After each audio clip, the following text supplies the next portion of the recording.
sehingga saya dapat menyusun presentasi ini dengan sebaik-baiknya.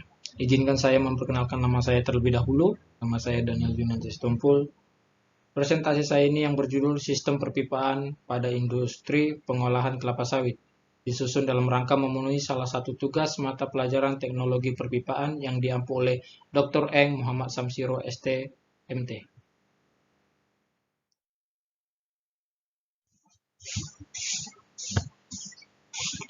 Rumusan masalah dan tujuan penulisan.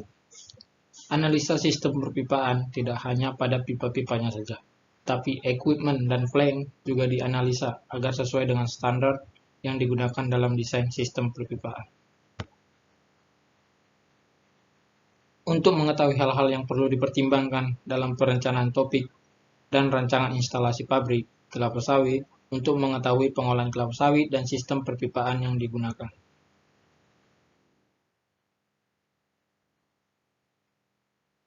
Sistem perpipaan pada industri pabrik kelapa sawit. Pada pabrik kelapa sawit sendiri memiliki macam-macam fluida yang mengalir dalam jalannya proses produksi. Namun secara sederhana, macam fluida yang mengalir dalam sistem bisa dikelompokkan secara umum sebagai berikut. Yang pertama, air dingin. Yang kedua, sistem air panas. Yang ketiga, uap. Yang keempat, kondensat. Yang kelima, minyak kelapa sawit atau hasil. Yang keenam, cairan kotoran. Langsung saja kita masuk ke sistem yang pertama, air dingin. Jalannya sistem perpipaan kelapa sawit dimulai dari sistem air dingin. Pabrik kelapa sawit yang sudah berada di tengah-tengah hutan, yang dimana biasanya hanya ada sistem yang mana debit tidak bisa dipastikan. Padahal, untuk menjalankan sistem di pabrik, suplai air harus kontinu dengan debit minimal yang telah ditetapkan. Untuk itu, perlu disediakan waduk untuk mengumpulkan air dari sungai maupun dari hujan, guna memenuhi kebutuhan sistem dalam pabrik juga kebutuhan domestik. Di sini saya akan menjelaskan proses water treatment plant. Ya baiklah, ini adalah proses water treatment plant. Air dari waduk akan dipompa menuju water clarifier menuju pipa inlet. Water clarifier akan diinjeksikan chemical, di mana chemical yang diinjeksikan macamnya tidak bisa ditentukan. Tidak bisa ditentukan tergantung hasil analisa air di laboratorium. Dari water clarifier, air akan mengalir menuju clarifier water tank guna diendapkan lumpur-lumpurnya. Kemudian dipompa menuju pressure sun filter. Hasil air bersihnya akan ditampung di water tower tank. Untuk kapasitas equipment pada WTP, sistem pada masing-masing pabrik tidak sama tergantung kapasitas pabriknya. Selanjutnya, air bersih ditampung pada tower tank akan dibagi untuk kebutuhan yang umumnya pabrik, domestik, dan firefighting system. Untuk kebutuhan pabrik, air harus diproses lebih lanjut, karena air nantinya akan digunakan sebagai konsumsi boiler. Proses ini dinamakan proses demineralisasi.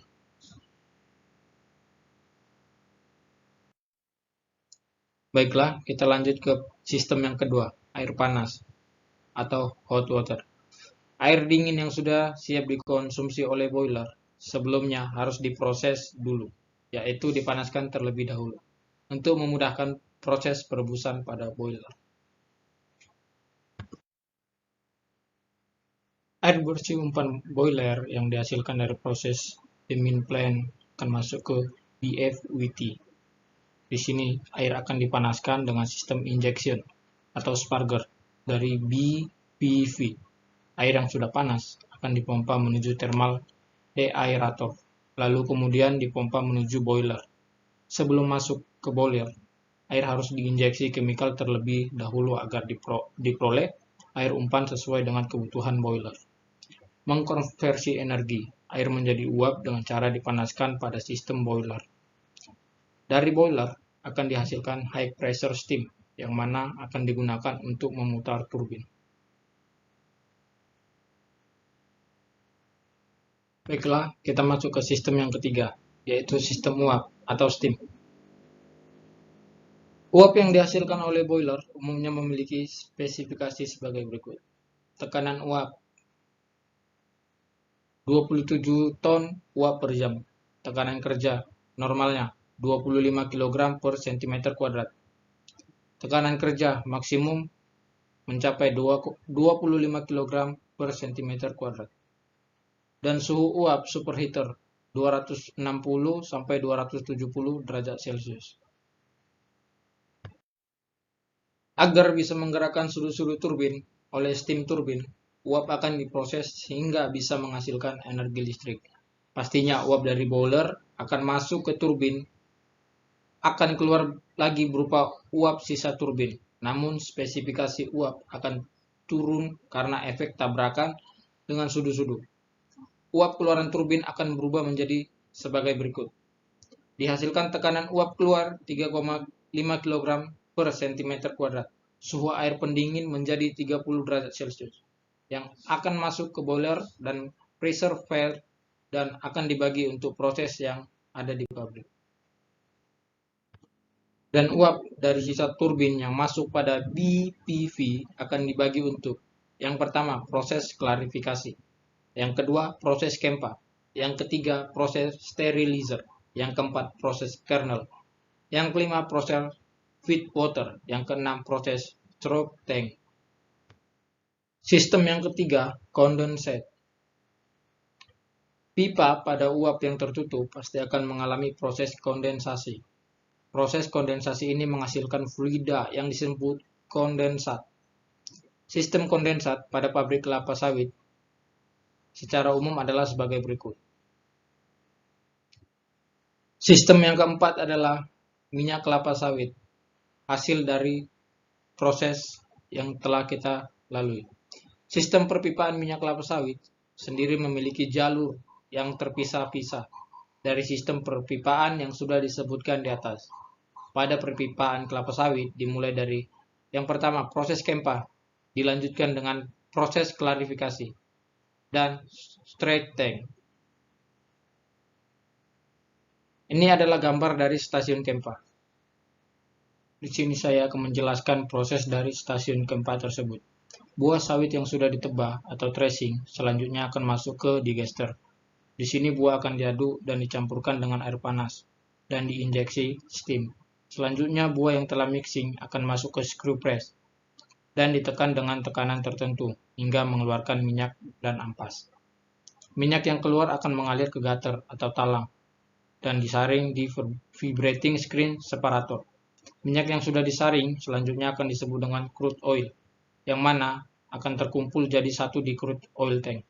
Di sini minyak bisa mengental, sehingga untuk menjaganya agar tetap pada viskositas tertentu dibutuhkan pemanasan. Karena minyak masih berupa minyak mentah yang tercampur dengan air, maka cukup dengan sistem sparger saja. Selanjutnya minyak akan diproses di sistem yang disebut dengan sistem klarifikasi. Pada dasarnya, fungsi sistem klarifikasi adalah membuat minyak menjadi bersih sesuai dengan standar pabrik refinery. Minyak harus bebas dari air dan kotoran. Karena disinilah bagus tidaknya minyak ditentukan pada proses klarifikasi. Sebenarnya sistem yang digunakan, ada beberapa pabrik masih menggunakan sistem lama yaitu sistem vertical continuous tank, di mana minyak akan diproses dengan metode pengutipan. Namun, kini banyak juga pabrik yang menggunakan sistem baru, yaitu menggunakan sistem decenter. Tergantung owner berkenan memiliki menggunakan sistem yang mana. Tergantung dari jenis kelapa sawitnya dan sistem sterilisasinya, juga yang digunakan sebagai pertimbangan. Setelah diklarifikasi, maka minyak akan ditampung pada oil storage tank dan siap untuk dijual. Sistem yang kelima, cairan kotoran. Pada sistem klarifikasi, pastinya selain minyak, pasti ada hasil sampingnya juga, yang disebut sludge. Di sini sludge, hasil samping klarifikasi minyak, memiliki tingkat keasaman yang tinggi, sehingga tidak bisa langsung dibuang begitu saja. Sesuai ketentuan dari KLH, maka sludge yang dihasilkan harus diproses lagi agar bisa diterima oleh lingkungan dan tidak menjadi limbah beracun. Secara umum, sistem treatment sludge adalah sebagai berikut. Pada sistem klarifikasi, pastinya selain minyak, ada hasil sampingnya yang disebut dengan sludge. Di sini sludge hasil sampingnya klarifikasi, minyak memiliki tingkat keasaman yang tinggi, sehingga tidak bisa langsung dibuang begitu saja. Sesuai ketentuan dari KLH, maka sludge yang dihasilkan harus diproses lagi agar bisa diterima oleh lingkungan dan tidak menjadi limbah beracun.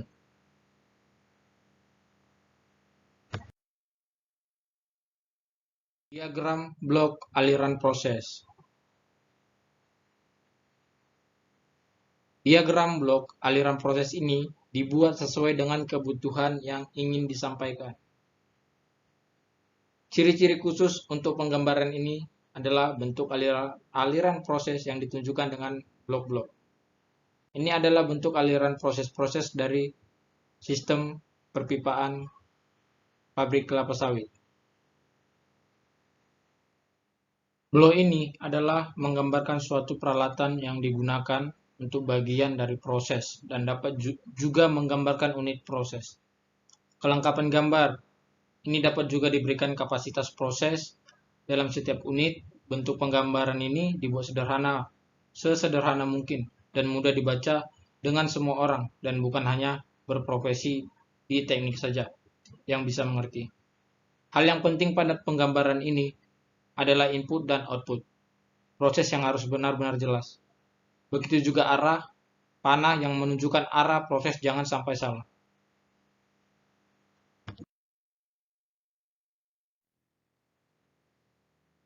Penggambaran PNID, Piping and Instrumentation Diagram. Gambar PNID atau gambar diagram perpipaan dan instrumentasi merupakan master plan dari suatu instalasi pabrik. Misal, industri proses, industri pembangkit listrik, dan lain-lain. Pada diagram ini memuat instruksi umum bagi penggambaran dan cara kerja plan pabrik tersebut. PNID mempunyai keterkaitan yang erat dengan gambar-gambar sebagai berikut. Yang pertama, diagram aliran proses. Yang kedua, proses perpipaan dan diagram instrumentasi. Yang ketiga, perpipaan utilitas dan diagram instrumentasinya.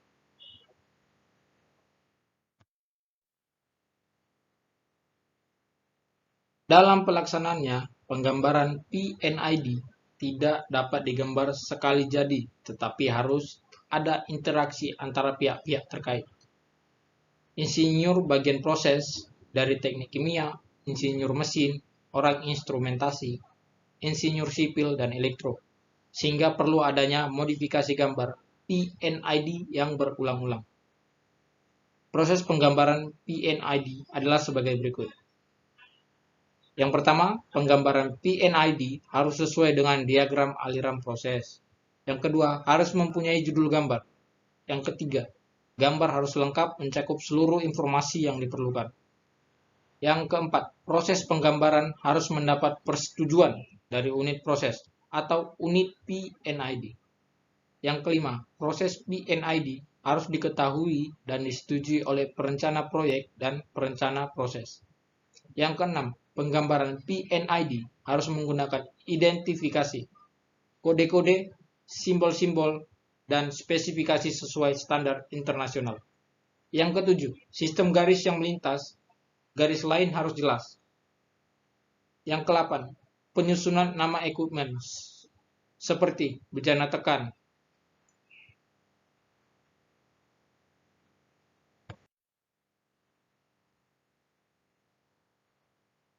penggambaran PNID adalah penggambaran yang memuat informasi lengkap yang diperlukan untuk layout atau tata letak, sistem perpipaan, alur operasi, dan data sesuai prosesnya.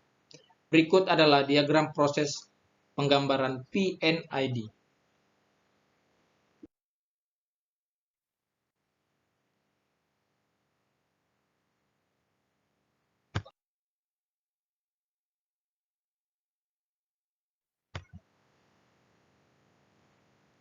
Sekian dan terima kasih. Mungkin hanya itu yang bisa sampaikan mengenai hasil penulisan dan presentasi saya kali ini. Keep accelerating forward. Salam solver, salam solidarity and forever. Terima kasih.